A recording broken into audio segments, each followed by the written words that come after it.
Hi everyone, welcome back to WebToTech YouTube channel. Today for this video, I will be showing you how to download and install the TikTok application.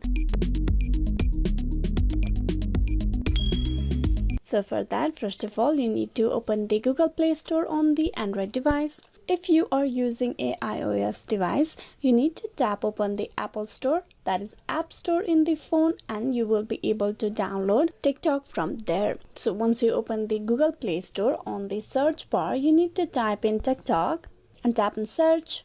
The search result will show the TikTok application on the top. Now you need to tap on install beside it and wait for the application to be downloaded. TikTok is a very popular mobile application. TikTok is a personalized video feed based on what you watch, like, and share. TikTok offers you real, interesting, fun videos. It hosts a variety of short-form user videos from genre like pranks, stunts, tricks, jokes, dance, and entertainment within the 15 to 10 minutes. The TikTok application has been downloaded. Now you tap on open, and with that you have successfully downloaded TikTok application for your mobile device. Hope this video was useful. Please like and subscribe the WebToTech YouTube channel. Thank you.